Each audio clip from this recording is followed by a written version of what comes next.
Franklin County Commissioners meeting, January 25th, 2017.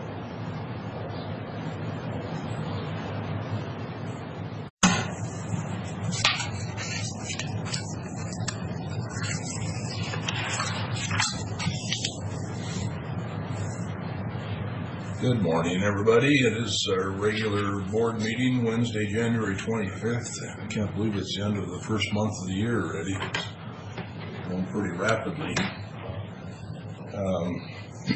With that, if you join me for the Pledge of Allegiance.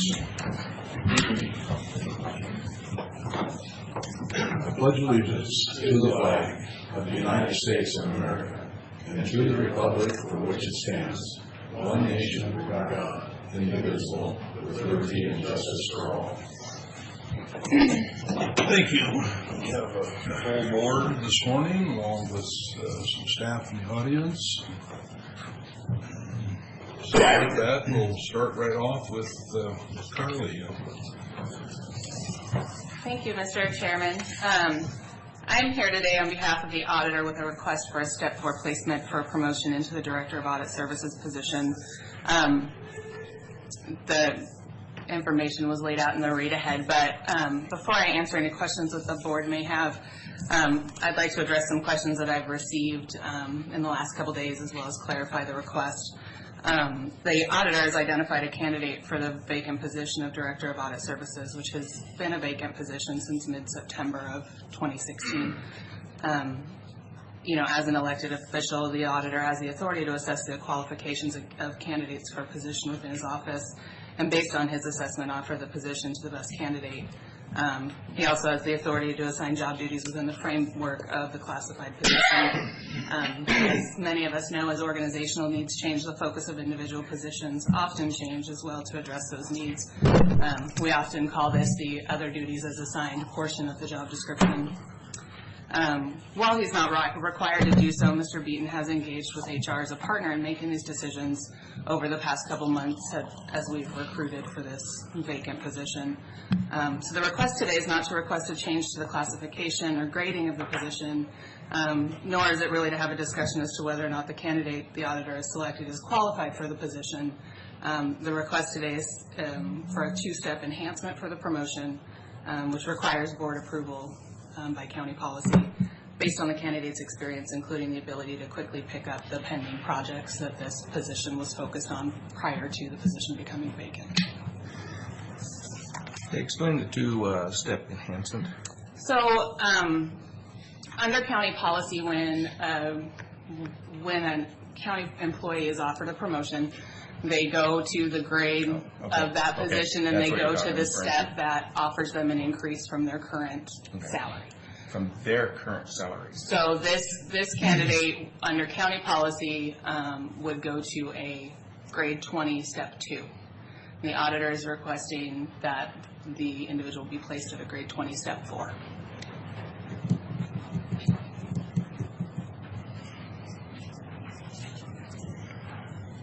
Carly, did I understand you to say that elected officials are not required to coordinate with HR on their hiring decisions?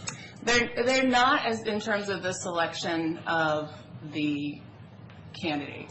Now, certainly, if an elected official was to offer intend to offer a position to a completely unqualified candidate, I would certainly discuss that with them. But as an independently elected official, they are the hiring authority for their office. And that is solely their decision. So, just to be sure I'm understanding, they are not required to speak to you at all, because that's what coordination is. Yep, they are required to notify us when a selection has been made and coordinate the new hire process after the selection has been made. There's varying degrees with which elected officials engage HR for the hiring process. We do post the positions for all offices. Some request our assistance or involvement in the applicant screening process or the interview process or the selection process, but it is not required of them to do so. Okay, so if it were required for them to do so, where would that requirement be found? In a state statute, in a county policy? And are you familiar with both? Because I was under the impression that there was a county policy that required that coordination. There's not a county policy that requires that, and the legal opinion that I have heard, I don't have in writing, is that it cannot be required via county policy. And that, excuse me, that came from our legal office? Correct. Okay.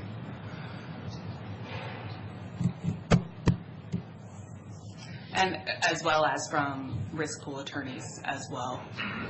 Sure. So what we're here today to is to approve a two-step Correct. enhancement. Okay. Now, what I was speaking to was coordinating on the selection. Yes. Creation of a position, changes to a position all require coming to the board. Correct. Okay.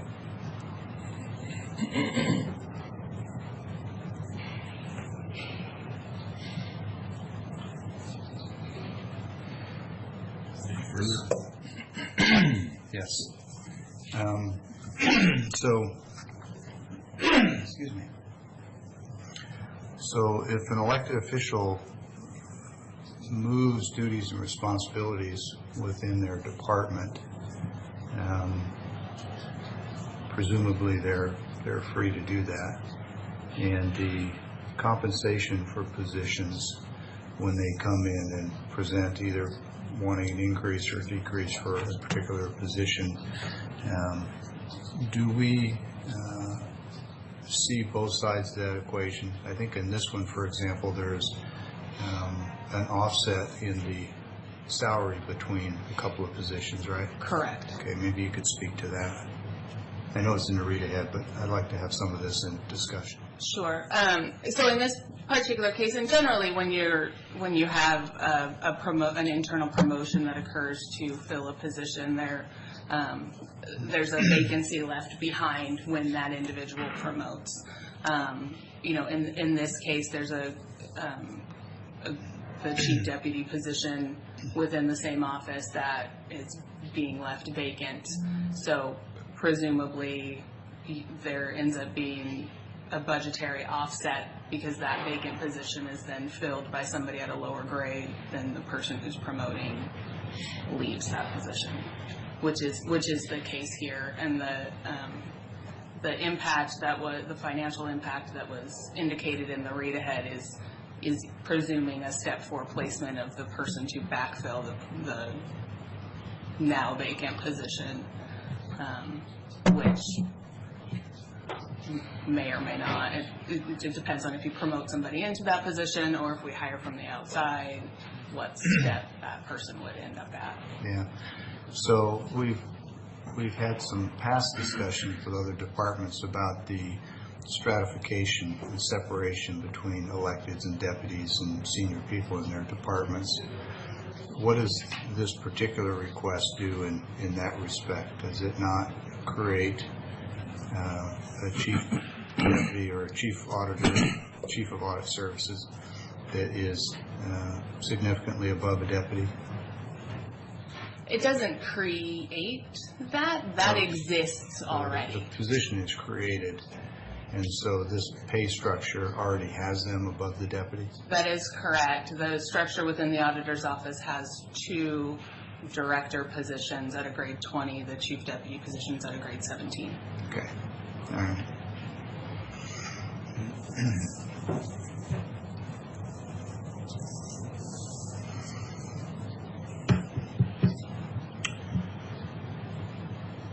And 2 other questions. We had a conversation late last year talking about positions and a concern about, I'll call them one-off personnel actions and potential disparity between funding for different departments, and in particular had to do with chief deputies and senior positions. And I'm working a little bit from memory, but I seem to recall that we had at least an informal agreement that we were going to do a review of all these positions before we continued to do these one-offs. Am I remembering that incorrectly? Or better yet, how do you recall that discussion? That discussion was around the classification and grading of positions. So the discussion was in terms of one-off increasing of the grades of existing positions. And that's what we're talking about today, right? This is not what we're talking about today. We are talking about an increase in the step placement of an individual within an existing grade. So the way that our... So that previous positions you recall was only about grades, not steps? Correct, because the placement within a step is dependent on the individual employee. Right, okay. And their experience and their time with the county. And so the concerns raised by some of the other electeds about completing that review before we took on any more of these, you don't think is something we need to concern ourselves with on this issue? I don't on this issue. It is a separate issue. I did have I met with one of the concerned elected officials last evening, and we discussed that. I am still working on a proposal for that compensation review. Just, again, it's a separate issue from what we're talking about today, but I think it's important for everybody to understand that it's still in progress. It's a time issue. I had some unexpected staffing issues come up in my department, as well as, you may or may not know, but HR has recently taken on the civil service function for the county, and with the staffing needs in the sheriff's office, particularly in corrections, it's important that we've taken some time to get that up to speed. But I have been working with the county administrator on some strategies around that compensation review and what the best way to approach that will be. I had a lot of balls in the air, so still in progress, and an update will be communicated when I have one. And this action, if I'm reading the read ahead correctly, actually reduces the salary for the future chief deputy position? It's the same salary grade, but inherent in bringing someone new into a position, we almost always experience a savings, because you're either hiring somebody from the outside who's at a lower step within that grade, or you're promoting someone from a lower grade into there, and the current deputy is at a step 7, so they're at the top of that pay range. And of course, that savings is somewhat temporary until that person moves up, right? That is correct. The compensation range for the position remains the same. So our position then increases this chief deputy, or this chief auditor. I keep confusing those two, the chief auditor, but we get probably a 4-year reduction on the chief deputy. That'd be about right.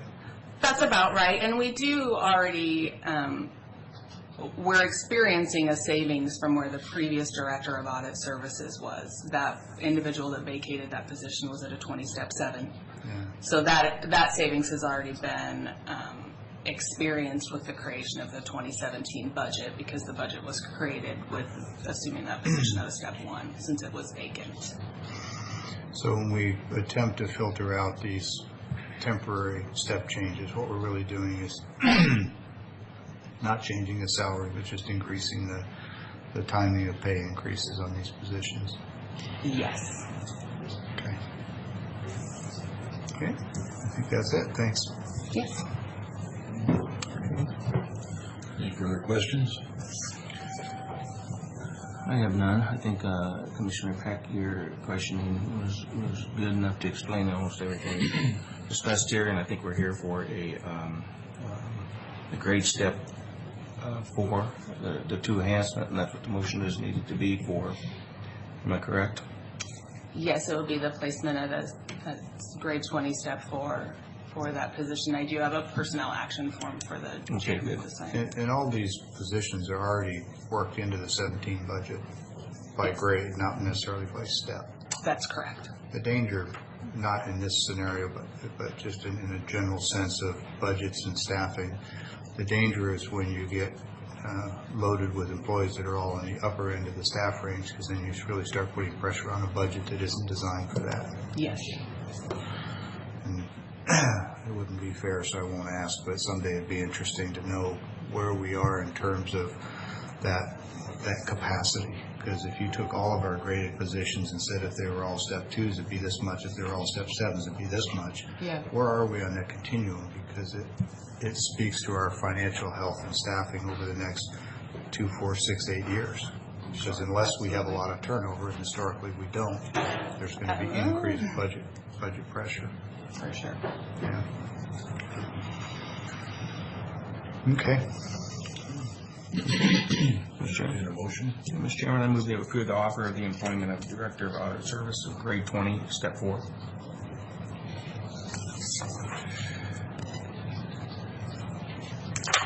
And I'll second, just make a note that I would have preferred to seen the review work that we talked about earlier done before we entertained any more of these. I don't disagree with your memory that that was about grades, not about steps.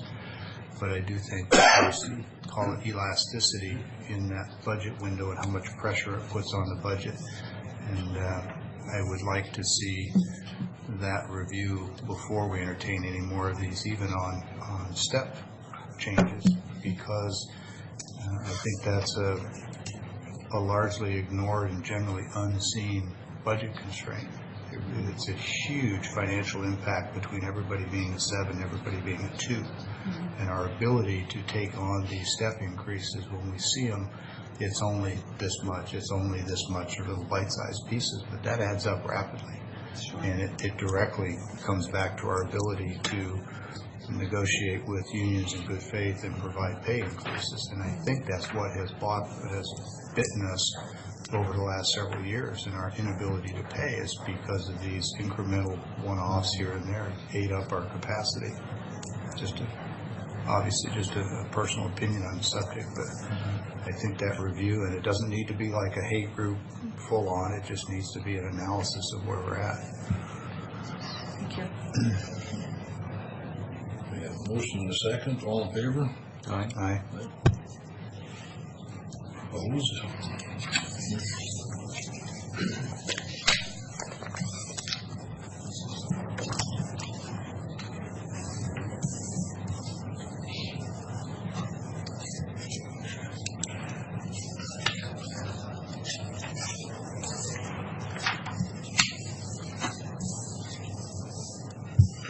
All right, thanks, Kevin.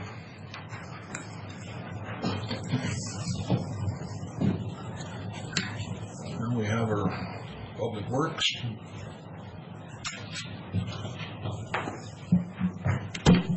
Thank you, Mr. Chairman. Good morning, Commissioner Miller, Commissioner. Good morning. Morning, Craig. Hopefully the board doesn't mind in lieu of us putting this on the consent agenda. I just wanted to see the board, so. And I just wanted to be. We miss you too, man. You haven't been a little busy lately, have you? Just a little bit, but that's all right. Today we're here requesting the board's consideration for a resolution initiating County Road Project 615. That's the Smith Canyon Bridge replacement. That's bridge number 722-0.07. This is a bridge. It's a bridge that lies approximately 7/10 of a mile. Or is that 7/100 of a mile? It's like 300. Yeah, it's 700. 7/100 of a mile past Blanton Road. So It's an old temper. That's the one you can see from Blanton. That's the one you can see from Blanton Road. yes, it is. Correct. South. Cattle guards in front of it. It's in horrible shape, and we do have. What's good is we do have the pipe arch that we're talking about has been really part of our inventory for quite a few years now, and so the cost is going to be pretty good from that standpoint that we already have the materials available on hand. So What are you gonna do to mitigate when you got that bridge tore out? excuse me. For traffic? Detours. We predict that this we'll be done with this fairly quick. It should be less than a week to do it. We can make it temporary. You can notify everybody uphill from there. Right. Yeah. Luckily, I think this road gets there's different times of year, but depending on the time of year, you get about 3 cars a day typically. Right. And Yeah. so we'll do our best to, when we leave at the end of the day, maybe to see what we can do to, Let them drive through the ditch or something. yeah. Matt, what's the nearest crossroad on Blanton? I'm not recalling where you're talking about. Bob drives up there a lot more than I do. Yeah, this is really, this isn't, Smith Canyon Road isn't that far down from 395, so 395 Blanton, then, Okay. I can't remember the milepost on Blanton, but it's less No. than, It's like the second road you come up to, I think. when you- Second road to the right. Right, To the yeah. south after you leave 395. Well, I guess after you go past, the quarry. But it's on Smith Canyon, about On Smith just, Canyon. just barely off of Blanton. yeah. Okay, I know where that is. Yeah, we have a lot of these structures. I think this one was built in 1948. It crosses what's called that Old Maid Canyon. So we have a lot of those dry coulees and canyons that have these type of structures in that have seen better days. So this is certainly one of the worst. Its efficiency rating is well below the standard for replacement of bridges. So usually you look at 50, and this is out of 41, I believe. So. You know, the magic of the iPhone, you can look at it. well, and then too, it's one of those things, if we'd had a Chinook come through after the snow, it would have been used. Yes. The way it is Oh, right it's now been is- used in the past, yeah. It's a dry ditch, but, Yeah. That's the thing, we say dry coulees, but there's times when they're Yeah. extremely wet, so. so do you have some information for us, or paperwork, or is it just information? Yeah, there should be, we And Matt, provided, is that bridge one of the ones that was scored, the scoring system for bridges? Did that have a score? yes. It was on the list. Oh, I'm sure it was. Yeah. Okay. Mr. Chairman, if there's no other questions, I'll present a motion. I just want to make sure we don't get ahead of ourselves. We ready for that? Please. Okay. Okay.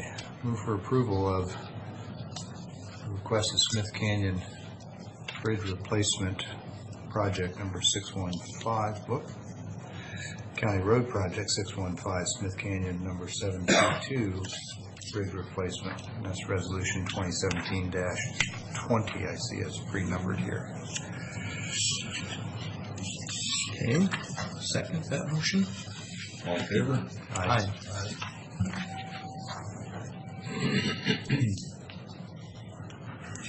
Got some more for us? So that was all we had here. We got quite a few items on the consent agenda, so we'll remain in the audience should the board have any questions. I might just note that the White House released a preliminary report on infrastructure projects. Matt and his team were good to provide us some data that was sent to our congressional delegation. I understand the state of Washington's list has not been finalized or compiled yet, but looks like the new administration is taking a pretty aggressive effort to start some transportation and other infrastructure projects around the country. I don't know what they're waiting for. It's been 4 days. Yeah. I do just, for the benefit of the commissioners, appreciate Matt and Craig's effort to respond very quickly, to turn that information around, provide that to the delegation. Did you get your chloride in time? We did? Yes, we did. Thank you. What's the amount of that number? Just the cost of that again that you asked for? Do you remember? For the what? The For the chloride. chloride, the mag. It was $6,500 somewhere in there. And how much was that? How many? That filled us up, I think that was 3,700 gallons. Okay, good. So, It was 37 tons, which was comes out tons, to about tons. 4,000 Okay. gallons. Okay, there. Okay, good. Thank you. Okay, just wondered. Yeah, and the total was more than that, wasn't it? That was the per ton cost, or? Yeah, the number that we showed was a per ton cost, correct? Okay. Good, good, good. So hopefully we're good, but now this is really the time of year we're using it as well, trying to keep everything from sticking now. So. We got 37 ton. I can't recall back on that. Yeah, I believe the company that we were able to find they had a minimum amount that they haul, I think, which was 35, and to kind of top off our tank to make sure, because like I said, we were afraid we wouldn't make it through the week, was I think right around about 4,000 gallons. We have I think it's a 6,000 gallon tank, is that right? Yeah, 5,000 or 6,000 gallon tank. I can't remember what it is. Is that this yard only, or do you have that other The main yard? tank's at our yard, but North Ave will come and fill their stuff off of Okay, it. that you take it.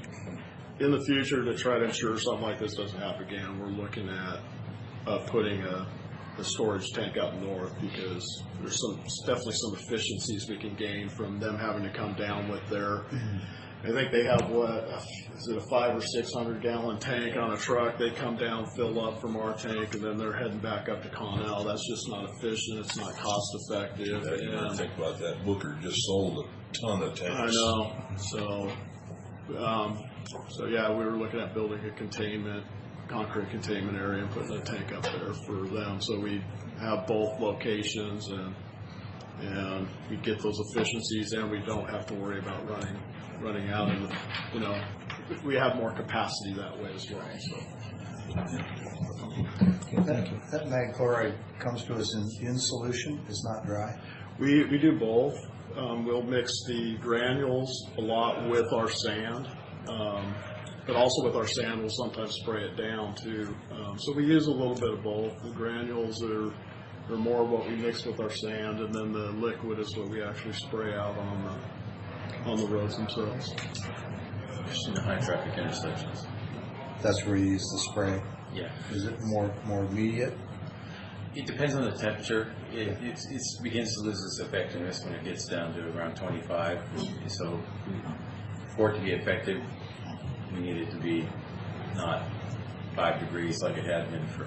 So the granules are preferable when it's colder, and the slurry, we'll call it, the liquid, presumably it's got some water in it that's the freeze agent. Is that It has its own properties. It doesn't want to behave well until it's got.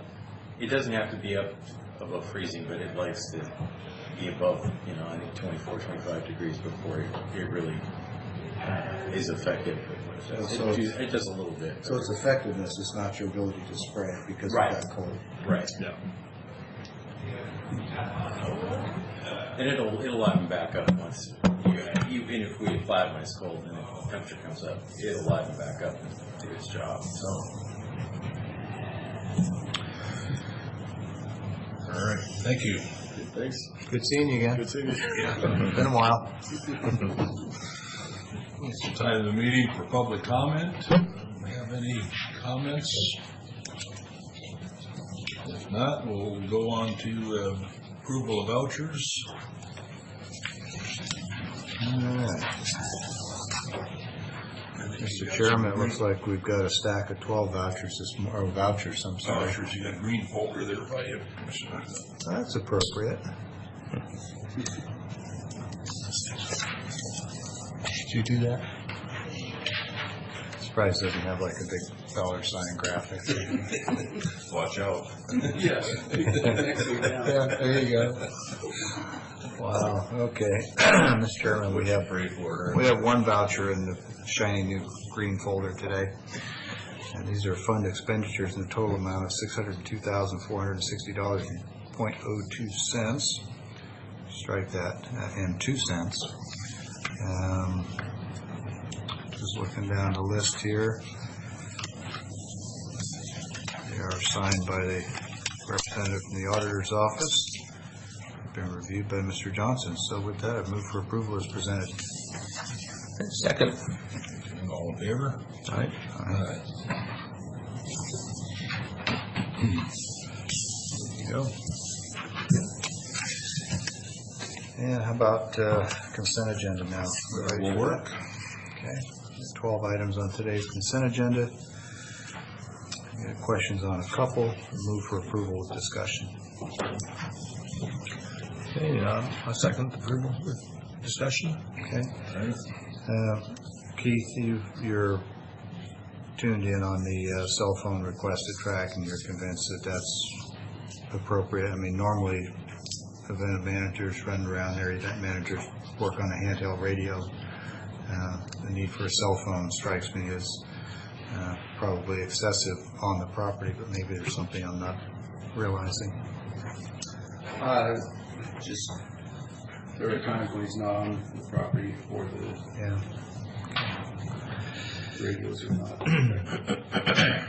But you're aware of the need and you support it? Yes. Okay. Let's see, what was the other one here? Oh, the other one was on the non-barred wages, and I already got the answer to that. We took salary actions here that covered 3 different time points, and this one only covered 1, but it's because it's by county, so that's all I have. Thanks.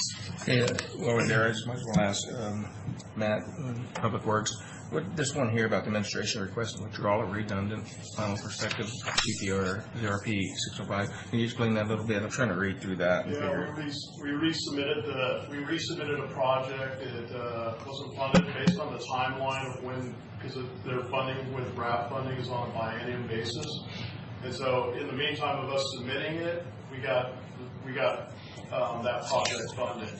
Okay. And so that's why CRAB is considering that a redundant prospectus application, and this is the steps they've asked us to go through to repeal it. Okay, good. But the project is funded. We have RAP funding for it. We just got funded in the price matter. And then I guess my questions were the de-obligate of the couple of consent items you've got. Can you help us with? Yeah, the first one is for the county safety improvement projects. As the board recalls, the bids came in extremely under what we anticipated. That project was done successfully within that bid, no problems, but we had this extra money, and believe me, we did everything we could to keep that money, to continue on those safety local programs in Olympia headquarters, and FHWA said, nope, you guys have to de-obligate it. So that's money that will go back into the pool, and they do have some more safety projects coming out that we feel confident we'll get some funding back, but unfortunately we did everything we could to keep that funding. Now the Basin City Alternative Transportation, we're de-obligating that because once you get money obligated and you can start spending it, you have a certain timeline for construction to actually get it out to construction. And there was a few fiascos that occurred. One is they didn't give us notice that the obligation was approved until a month after it was approved. And then with the weather, we can't go. So that de-obligation is just de-obligating it. It stays with the project, and when we're ready to go to construction based on the weather, we go out. The other is there is a funding shortfall, and they are looking to find more money to put in there as well. So that's not lost money. The Basin City is still a partially funded project from their standpoint, but of course, we requested to see if there was more money out there to kind of take care of that. I believe there's about $100,000 shortfall. So that one's just housekeeping, basically. Housekeeping, pull back their requirements for being out to construction in a certain amount of time. So. And I guess one more question while you're on the flags going up Taylor Flats, is that part of that safety? Yes. For that first stretch from Douglas Road up past Southland, yeah, that's the project. It's the widening. It's widening, and we told them, we put several proposals to local programs to utilize more of that money in that way, to either pave the shoulders or increase our area of work, or to obligate some of the money to other safety projects we had, but they refused us on all counts. Okay. All right, I just had a question on those flags one day from Yeah, we've been out. We got started on the construction stage before. We're hoping the weather clears here in the 1st of February. We have contractors start work. All right, thanks. Anything further on the consent? We have a motion, we have a second, right? Okay. All in favor? Aye. Aye.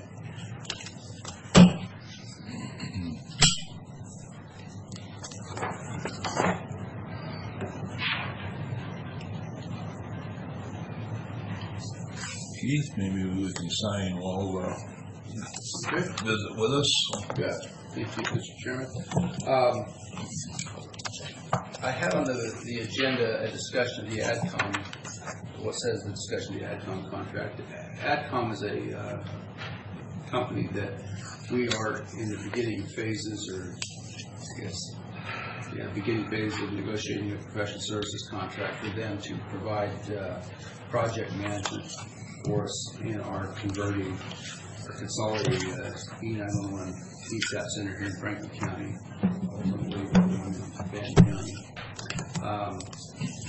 I had hoped to have had a more detailed conversation with Mr. Joe Broshka, who is their principal engineer, and I have not had that conversation with him, so there's not a lot of technical update. We've got to negotiate the terms of the contract and get that through legal review. But basically, at this point, just wanted to inform you that that process is taking place. And when we have a contract for your review, we'll present that. But don't have that at this time. Those discussions are continuing. Just wanted to bring the members of the board up to date on that. Certainly, stand for any questions you have. A couple of other things that are going on, just again for your awareness. When planning and building moved down to the office on Glowing Street, we've been in the process of planning a transition of that office space. Our intent is to move the HR staff off of the second floor to occupy that space, those office spaces in that we formerly the planning and building department, and then add some conference room space kind of in the back corner where the building inspectors were before. So that's in process with the facilities director. They've been busy removing ice and doing a lot of other emergency repairs, so we haven't actually started work on it, but we're in the process of planning that relocation. The other relocation that we're working on is when the manager of the E911 Center retired and the civil service person retired at the end of the year, that vacated some office space over by the dispatch center. In discussion with the coroner's office, we have determined that the coroner's office is inadequate for a number of reasons that prevents them from being certified, and so we've worked out an arrangement where the coroner and his office will be moved over to where the dispatch supervisor previously held office space, and we will convert the current coroner space into the dispatch center, file storage and office space, and some additional training space.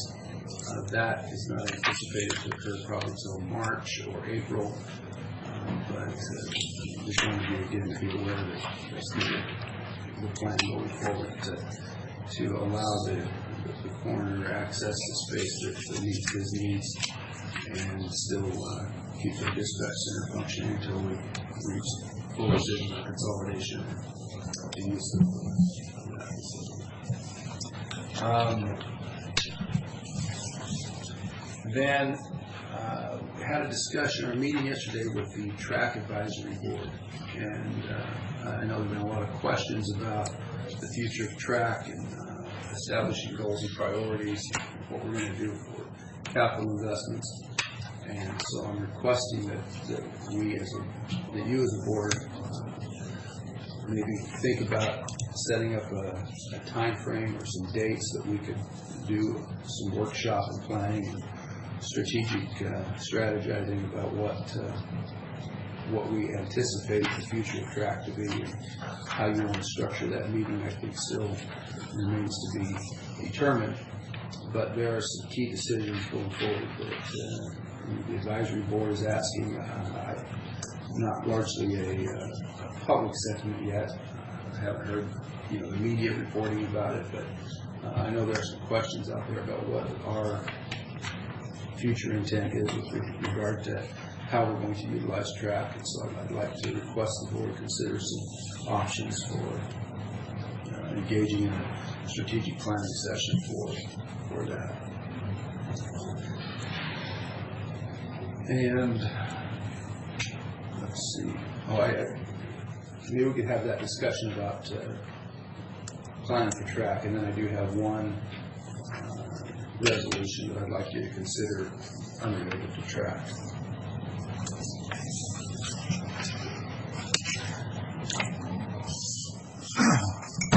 Mr. Johnson and I have had several conversations about the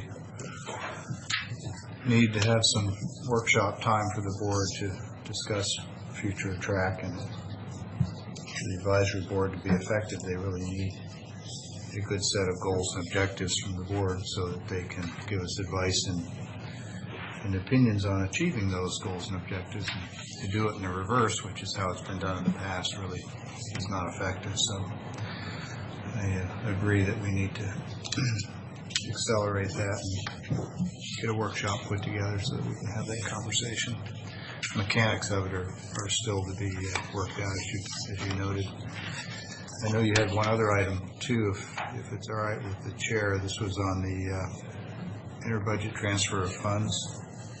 Yes, that's the other resolution that kind of came in late, related to our hiring of HBL as our temporary planning service.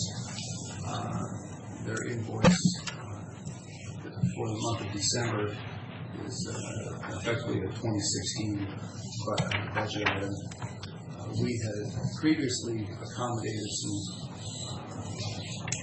a transfer to handle the excess work that our building inspector, building company, performed for us, but their professional service budget line ran short because of these additional professional service contracts that we engaged in toward the end of the year as a result of our planning director and his deputy leaving.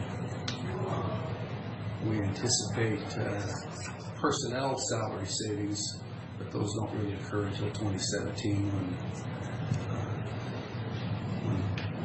new budget year takes place. So in order to accommodate the 2016 budget, the auditor's office has requested that we initiate this and approve this transfer of $5,000 into the professional service agreement. Where are we with our contingency from 2016? Do you have any thoughts? We've used up most of it. This ultimately comes out of your year-end fund balance. Okay.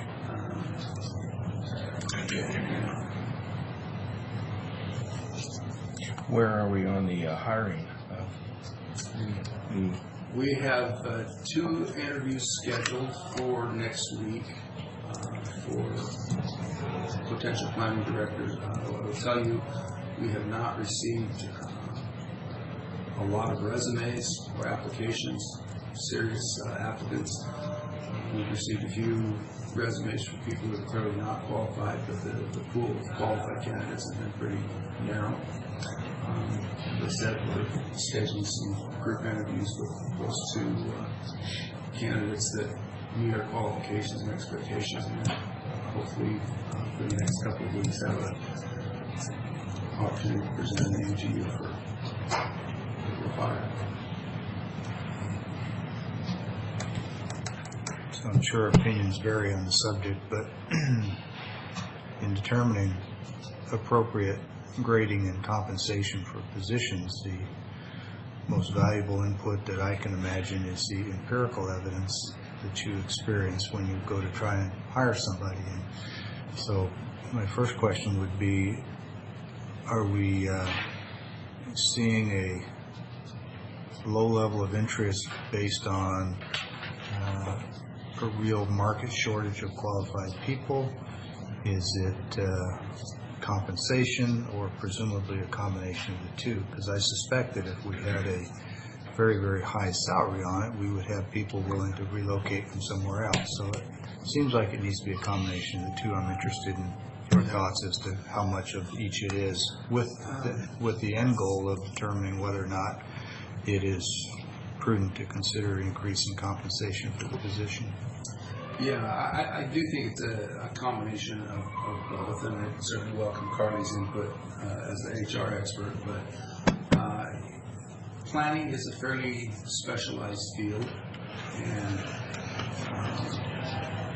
there's not a large group of unemployed planners out there currently looking to, and even in the Tri-Cities community, there's not a large population of certified planners.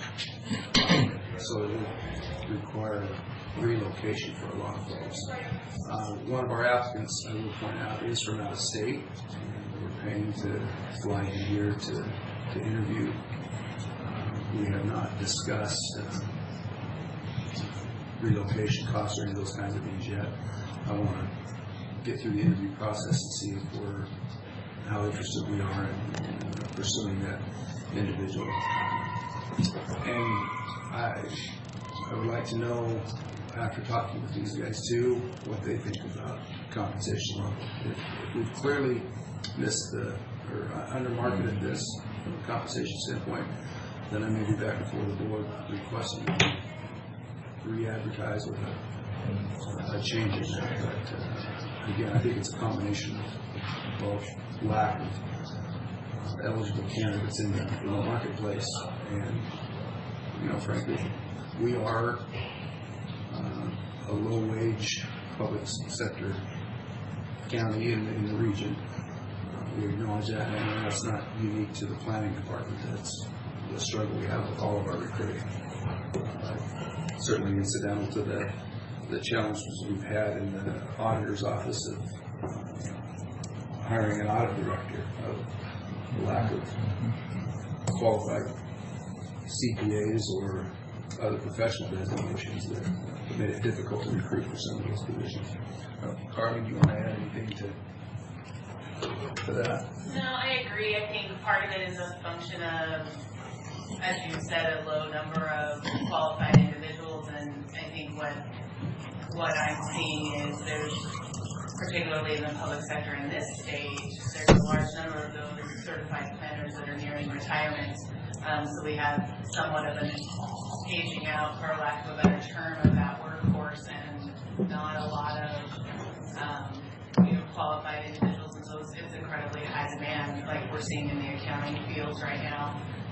This position we advertised it nationally on Planning Association websites, to widen that, cast that net as far as we could. But I do agree that it's a combination of both of those factors. Did we look at comparable salaries in comparable Washington counties?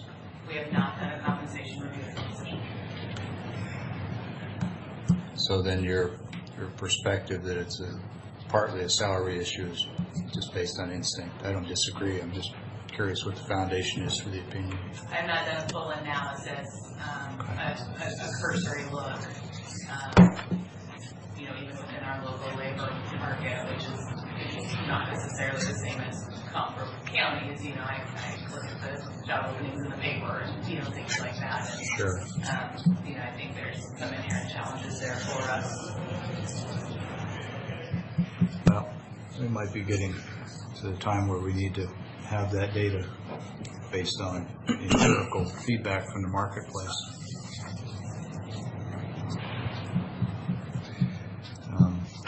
Mr. Chairman, there's a package from the county administrator to provide the funds that started this discussion.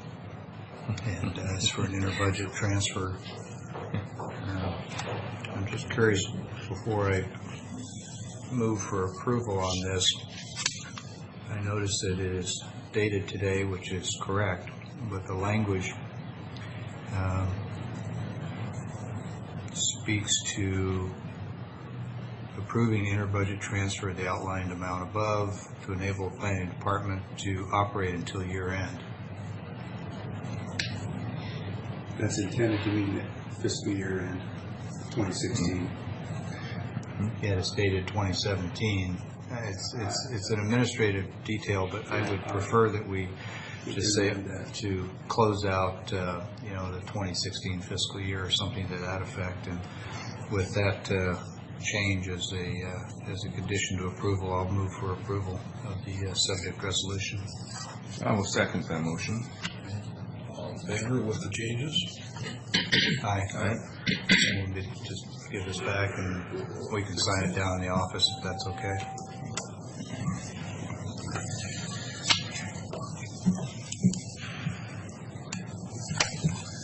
So back to the discussion on track. Do you have a preferred time that we do you want to just do that as an extension of one of our regular meetings, or do you want to set a special time aside? Do you want to hold that at track, or we could maybe do some walkthrough and physically see some of the challenges that they're faced with out there? Or I prefer we check calendars and find a time to meet over at track and do that. I don't know what anybody else thinks. That sounds good.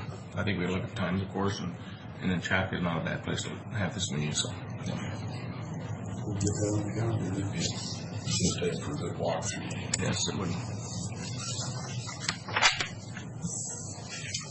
So that's all I have. Brings us down to public comment once more. Any comments today? And anything else to the good of the board? I'm going to be in Olympia for the next 3 days, or leave this afternoon, and for Thursday and Friday for Transportation Improvement Board. So I won't be back in the county until late Friday. They opened the highway. Yeah. Yeah. It's pretty good yesterday. Just a thought, Commissioner Cook, when you're over there, to maybe keep your antenna up to see if the potential change in the state senate has any possible implications for us. I know it's a bit of a reach, but it's something to keep an eye on. We've got members of the state senate who have been recruited to go back to D.C. and work on the transition, and that, at least for the interim, will create vacancies and change the balance of power in the state senate. The caucus. And my perception is that there are some people, probably should give them the benefit of the doubt, but my instincts tell me there are some people in Olympia who might see that as an opportunity to try and push through some legislation during a time of reduced numbers. Yeah. Can't disagree. So it might be interesting to just kind of see what's happening on that front. It'll be very telling if there's a sudden push on a particular bill or two. Yeah, I'll have a little bit of time to go into Wasack and visit with them. It's kind of surprising that Denzel just moved from, he was a county commissioner up north for a full term, and then got elected to the Senate, and then to get moved back to D.C. is kind of surprising to me. And I'm not familiar with the other one, but Benton's one of them, isn't he? And he was going to retire. This must have brought him back out. Well, I think he chaired the Trump for President campaign in the state, and I suspect Both those guys, I thought, I yes. suspect there's Yeah, connection there. both were instrumental in it. Yeah. So. All right, if there is nothing else for the good of the board, we are adjourned today. Thank you.